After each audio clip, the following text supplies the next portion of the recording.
but I want to get to Jaxon Smith-Njigba because what Clint Kubiak was doing with him, bro, the entire game. I gotta say this, and I'm gonna bring up my Packers when I talk about this.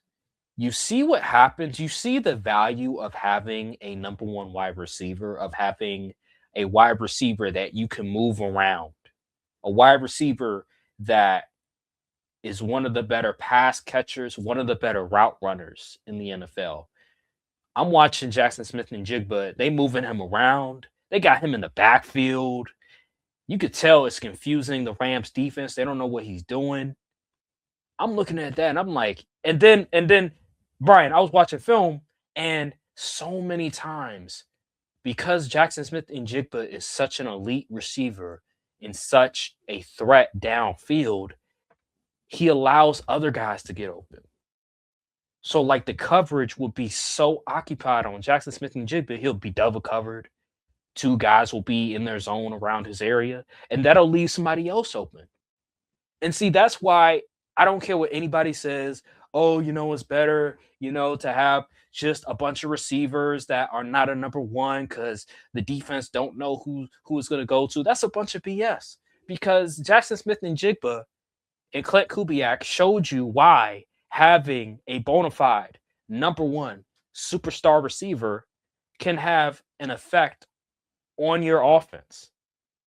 Because literally, a lot of times that was happening with Jaxon Smith-Njigba. When he wasn't getting the ball, he was pretty much a decoy, allowing the other guy to get open. A Rashid Shaheed, a Cooper Kupp, Jake Bobo. Like these guys right here, they're getting open a lot of times because of Jaxon Smith-Njigba.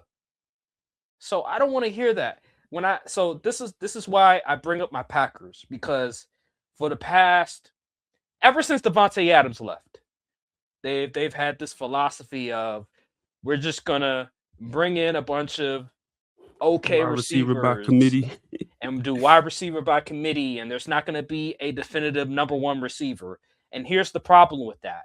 This right here, because what you're doing is you're not taking advantage of the fact that you have a number one wide receiver, and the defense isn't going to leave open other receivers. Like you can use your number one wide receiver as a decoy, or you can move him around like what the Cowboys do with CeeDee Lamb, like what the Seahawks do with Jaxon Smith-Njigba, like what the Rams did with Puka Nacua this game and then other games. Like it's very important. Justin Jefferson, like these, like it's so valuable to have a receiver that you can move in the slot, you can move in the backfield, you can move outside.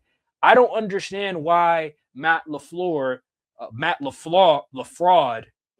doesn't think to himself, we draft this guy Matthew Golden. He could run the route tree pretty well. He runs a 4-2, 4-3. He has really good hands. He can separate. You know what? Let's move him around. Let's stop having him only catch screens or have him just on fade routes. How about we move him around? No, that's not what he does. That's not what he does. And this game showed itself. This game exposed that weak philosophy of it's okay not to have a number one wide receiver. It's okay to just have a bunch of mediocre to Jags at best number two receivers. I think that's BS. Trust me, I have lived through the wide receiver by committee nonsense, and thankfully Jerry Jones and them smartened up and said, "Yeah, let's trade for Amari Cooper. This is some bull right here." So I'm 100% in agreement. You got to get a guy that is a game changer on the field. Like all the teams that were in the Final Four had at least one guy you could rely on in a big moment to go out there and make a play. The Rams had Puka, obviously JSN on the Seahawks, Cortland Sutton on the Broncos, even though he's not the tier of Puka JSN, he's still a number one receiver, and you can live with him as a number one receiver. And even though Stephon Diggs is a little bit past his prime, he still draws quite a bit of attention from defense. So you got to have that playmaker on your team to step up in big moments like that. And not only do you need that play, you have to scheme for the player. using his strengths and abilities. This is why I'm such a big fan of wide receivers that play all over the line. They can line up on the inside, outside, put mode like that. I believe it's called RB Scissors, that play that they ran.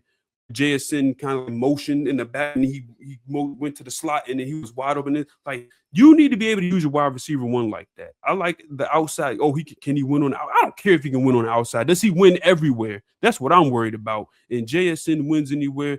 He made that leap like I thought he was going to be, and it's a reason people would always be like, man, why all those Ohio State receivers keep saying JSN is the best out of the? Now we see why. Because he's doing stuff like this in the NFC Championship game. He can run routes. He can catch. He's versatile. You can put him in the slot. He ain't fast, but he's quick. He's very quick. Yes, absolutely. Short range quickness, man. And like Brady said, Brady dropped a good nugget about his shoulders, how he doesn't have a tail with his shoulders like most wide receivers when he's about to break in on a route. I need to look at some of his tape to see what he means by that. I don't know if he means like, what does he mean by he doesn't like raise his shoulders? Because you obviously have to raise your shoulders if you're running. So I don't know if he's just like talking about doing all the extra movement or what. I need to see what he's talking about. Because I never played football, so I wouldn't know the nuance of that. Well, I guess, it seems like what he's saying is that he doesn't show his hand, like how a lot of receivers tend to show their hand when they're about to break their route. Like you mentioned, I don't know exactly how he does it, but it's working. It's working. So, hey, top 5 receiver for a reason. And I just think the whole philosophy of not having a number one, only going with a bunch of that's old. That's old news. Like that was cool when Patriots when running the football was the main thing, but nowadays you can't get away with that. Like that whole philosophy, that was 2010s, that was Patriots, that was Tom Brady, like that whole era. Like we're in a new era where you actually have to have a number one receiver if you want to go anywhere. And I think Mahomes was able to get away with that. Mahomes and Brady. Yeah, Mahomes is he's like that. He's like that. But I think nowadays, actually, no, that don't count because they had Travis Kelce, elite pass catcher. I'll just say that, elite pass catcher. You need to have an elite pass catcher, and I think without an elite pass catcher, it's going to be very hard